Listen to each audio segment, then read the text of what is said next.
Petugas kepolisian Polres Metro Bekasi Kota dan Satgas COVID-19 membubarkan sejumlah tempat hiburan malam yang merayakan pesta Halloween, dan hal tersebut dilakukan lantaran pengelola tempat hiburan melanggar protokol kesehatan.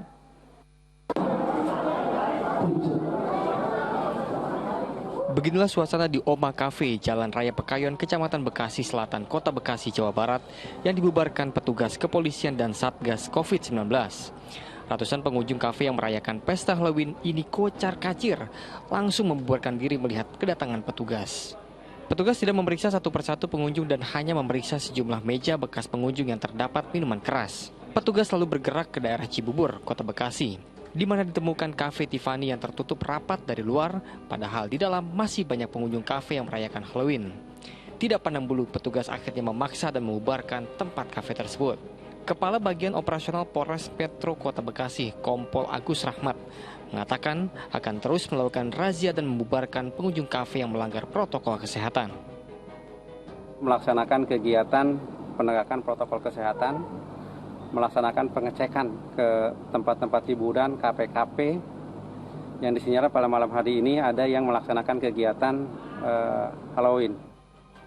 Dua kafe yang kedapatan merayakan pesta Halloween ini tidak disegel petugas dan hanya diberikan teguran secara lisan. Namun jika terus mengulangi, petugas tidak segan-segan menyegel tempat hiburan tersebut. Awang Darmawan melaporkan dari Kota Bekasi, Jawa Barat. Ya, ini sangat disayangkan ya, apalagi memang di masa PPKM yang memang jumlah kasus terbaru COVID-19 itu sudah menurun, tapi banyak masyarakat yang akhirnya melanggar protokol kesehatan, bahkan ini sampai larut malam begitu menggelar perayaan Halloween. Nah Pak Ustadz, kita lihat memang sekilas perayaan Halloween ini jelas dilarang, apalagi ada minuman keras di sana. Nah pertanyaannya Pak Ustadz, apakah hukumnya mengikuti suatu kebudayaan yang berasal dari luar ajaran Islam seperti Halloween dan juga Valentine misalnya?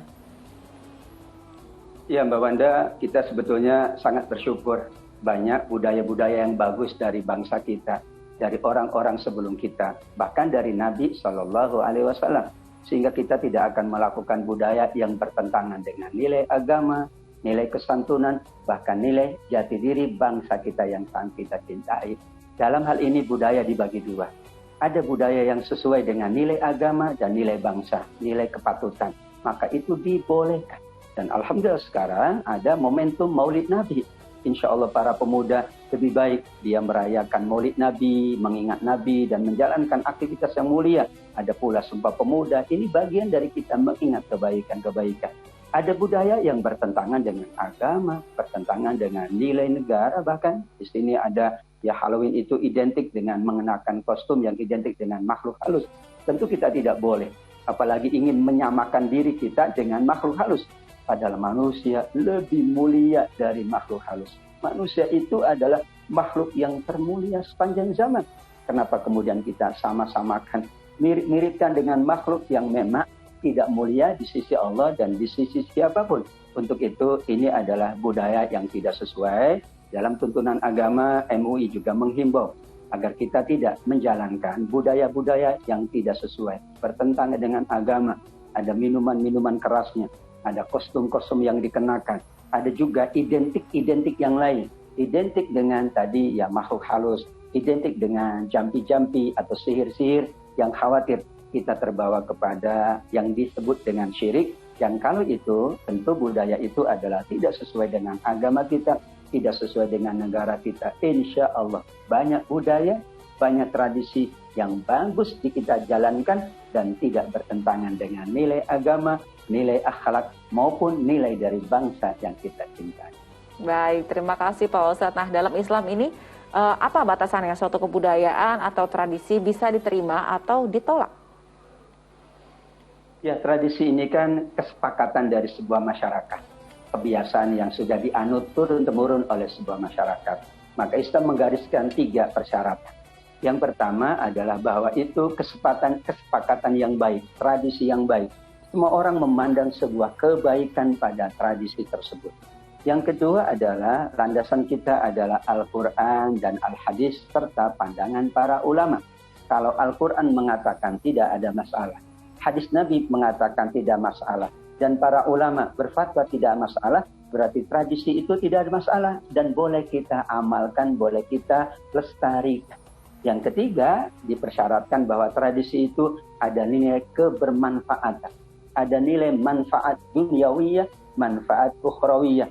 Karena ini dibawa kepada sisi agama, maka agama menuntun. Semuanya harus ada kebaikan dunianya, harus ada kemanfaatan akhiratnya. Kalau hanya untuk kemanfaatan dunia, maka tentu akan dipersyaratkan kembali mana manfaat akhiratnya. Bukankah dalam sebuah aktivitas kita nawaitunya lil ibadah. Kita menggelar Maulid Nabi kan untuk beribadah. Ya Allah, catat ini sebagai ibadah di sisimu, maka nanti berpahala di sisi Allah. 3 persyaratan itu agar kemudian kita insya Allah hanya menjalankan tradisi-tradisi kebaikan, disesuaikan dengan keadaan, disesuaikan dengan kemanfaatan dan kemaslahatan, dan insya Allah dari tradisi itu kita mendapatkan pahala jariyah. Dikatakan oleh Nabi, siapa yang melakukan satu tradisi baik diikuti oleh setelahnya, maka ia mendapatkan pahala jariyah atas tradisi kebaikan. Namun kalau itu tradisi buruk, maka ia pula dikhawatirkan mendapatkan dosa jariyah atas keburukan yang dijalankan dan oleh orang-orang setelahnya. Inilah panduan bagaimana kita menjalankan tradisi budaya yang itu terjadi dari beberapa masyarakat atau itu datangnya dari masyarakat luar, tetap kita jadikan itu sebagai patokan agar kita kukuh dalam keagamaan, tapi juga kukuh dalam menjaga kebaikan bersama kita.